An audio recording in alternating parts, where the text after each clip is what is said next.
आदाब नाज़रीन, हमेशा की तरह दूसरों से हटकर मुख्तलिफ अंदाज में न्यूज़ कम व्यूज़ ज़्यादा लेकर सैयद खालिद शहबाज आपकी खिदमत में हाजिर है।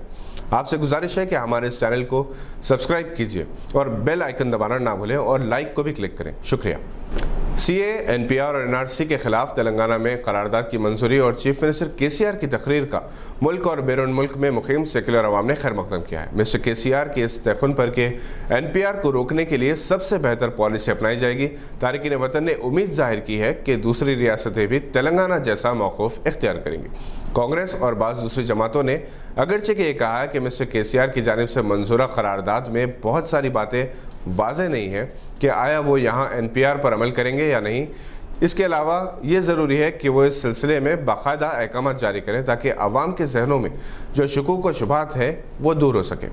अमेरिका की एक रियासत इंडियाना में मुक़ीम हैदराबादी मुमताज़ माहिर नफ्सियात डॉक्टर मोहम्मद कुतुबुद्दीन ने, जिनकी जद्दोजहद और नुमाइंदगी की बदौलत मिस्टर KCR ने नारायणपेट को ज़िले का मौक़िफ़ अता किया था, तेलंगाना के चीफ मिनिस्टर को एक तारीख साज करारदाद पेश करने पर मुबारकबाद पेश की और कहा कि मिस्टर KCR ने जिस तरह से अपनी तकरीर और करारदाद से न सिर्फ मुसलमानों बल्कि दलितों और ईसाई और दीगर तबक़ात को एक तरह से हौसला दिया है, उसी तरह अपने अमली इक़दामात से उम्मीद है कि वो तेलंगाना को पूरे मुल्क में एक नई मिसाल रियासत बनाकर पेश करेंगे। जनाब Syed Masood Ahmad, founder director Success International School, Riyadh, Saudi Arabia, जनाब Ziauddin Ahmad, founder president NRIs Gulf Forum ने चीफ मिनिस्टर की जानिब से तेलंगाना असेंबली में मंजूरा करारदाद का खैर मक़दम किया है। NRIs ने मरकज़ी हुकूमत से अपील की है कि वह हिंदुस्तान के अवाम की अक्सरियत का लिहाज करते हुए सियाह क़वानीन से दस्तबरदारी इख्तियार करें। कोरोना वायरस इस वक्त सारी दुनिया में फैल रहा है, जिसमें हकीकत कितनी है और फसाना किस कदर, ये तो वही जानते हैं जिनके हाथ में इस मर्ज़ को कंट्रोल करने या इसे फैलाने की जिम्मेदारी है।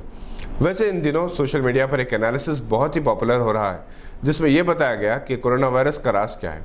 इस एनालिटिकल आर्टिकल के मुताबिक रूस दुनिया का सरतरीन मुल्क है मगर वहाँ कोरोना वायरस नहीं। तुर्की भी बहुत ही ठंडा मुल्क है और ईरान का पड़ोसी भी, यहाँ भी कोरोना वायरस का गुजर नहीं। दुबई ईरान का करीबी मुल्क है मगर वहाँ भी कोरोना वायरस नहीं। अफ़गानिस्तान ईरान के करीबी मुल्क है मगर वहाँ भी ये वायरस नहीं पहुँच सका। सऊदी अरब में एहतियात ज़रूर है मगर वायरस से किसी के मरने की इत्तला नहीं मिली। सवाल यह है कि ये कोरोना वायरस अमेरिका, इसराइल और बरतानिया को छोड़कर चीन से निकलकर यूरोपियन यूनियन के ममालिक स्पेन, इटली के अलावा ईरान और पाकिस्तान कैसे पहुंच गया।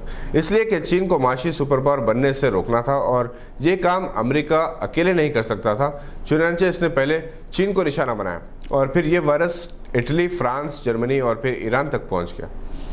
फिर अमेरिका से IMF, वर्ल्ड बैंक और वर्ल्ड हेल्थ ऑर्गेनाइजेशन को खुफिया पैगाम भेजे गए, जिन ममालिक में वायरस फैला है इन्हें इमदाद दी जाए। जैसे ही ये बात आम हुई, छोटे छोटे ममालिक ने जहां कोई खतरा नज़र नहीं आ रहा था, इन्होंने भी कोरोना वायरस का प्रोपेगेंडा शुरू कर दिया। एक तरह से अमेरिका ने इन ममालिक को अपने साथ करने की कोशिश की है ताकि यूरोपियन यूनियन की ताकत कम हो सके। चूँकि बरतानिया भी यूरोपियन यूनियन से निकल गया है, लिहाजा अमेरिका ने ब्रिटेन को भी अपने साथ ले लिया है। इस तरह अफगान मुआहदे की शहरत भी दबकर रह गई और अमेरिका अफगानिस्तान में हार के बावजूद कोरोना वायरस के बलबूते पर एक जंग जीत गया। बहरहाल आमतौर पर यह बात मशहूर है कि तरक्की याफ्ता ममालिक जब कोई बीमारी ईजाद करते हैं तो इससे पहले इसकी वैक्सीन ईजाद कर देते हैं। अलबत्ता अमेरिका ने कोरोना वायरस फैलने के लगभग एक महीने के बाद ये ऐलान किया है कि national institute of allergy and infectious diseases यानी NIAID, जो NIH का एक हिस्सा है, कोरोना वायरस के इलाज के लिए वैक्सीन तैयार की है जिसका नाम mRNA-1273 है। इसका आज तजुर्बा किया जाएगा जिसमें 18 से 55 साल की उम्र के 45 सेहतमंद वॉलंटियर्स की खिदमत हासिल की गई हैं। इन पर 6 हफ्ते तक ये तजुर्बात किए जाएंगे। CPI ने इस दवा की तैयारी में मदद की है। बाबरी मस्जिद मुकदमे का एक तरफा फैसला करने वाले साबिक chief justice of India Ranjan Gogoi अब राज्यसभा में नजर आएंगे। बाबरी मस्जिद के फैसले के बाद ये उम्मीद की जा रही थी कि इन्हें किसी रियासत का गवर्नर मुकर्रर किया जाएगा, ताहम इन्हें राज्यसभा का रुकन बनाकर मुमकिन है कि मोदी काबीना में शामिल किया जाए। रंजन गोगोई को बाबरी मस्जिद का फैसला सुनाने से पहले कई आजमाइशी हालत से गुजरना पड़ा था।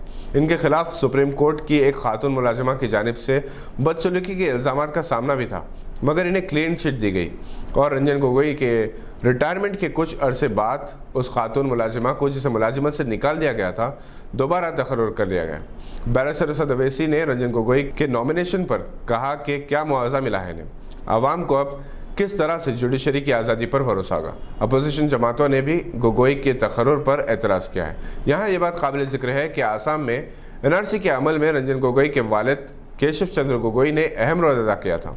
2 महीनों के लिए असम के चीफ मिनिस्टर भी रहे। खुद रंजन गोगोई ने NRC की भरपूर वकालत की थी और इसे मुस्तकबिल के लिए दस्तावेज़ करार दिया था। इन्होंने इसकी मुखालिफत करने वाले अवाम और मीडिया की मजम्मत भी की। बहरहाल रंजन गोगोई के राज्यसभा के मेंबर बनने के बाद अदलिया से वाबस्ता दूसरे अरकान पर इसका क्या असर होगा? क्या पोस्ट रिटायरमेंट इनाम की आस में अदलिया की आज़ादी, इसकी गैर जानिबदारी को ख़तरा लाहक हो सकता है? वैसे भी हालिया अरसे के दौरान बहुत से अदालती फैसले ऐसे हुए हैं कि आम हिंदुस्तानी का इस पर से एतबार ख़त्म होने लगा है। जमहूरियत का यही तो एक आखिरी सुतून था जिस पर सबको भरोसा था।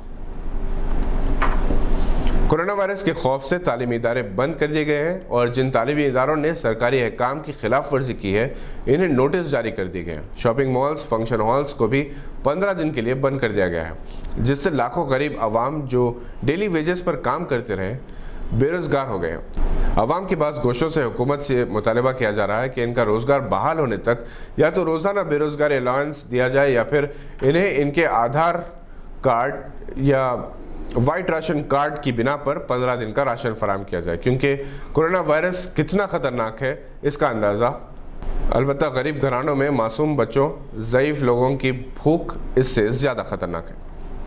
ये थी आज की कुछ अहम खबरों पर नज़र। देखते रहिए गवाह।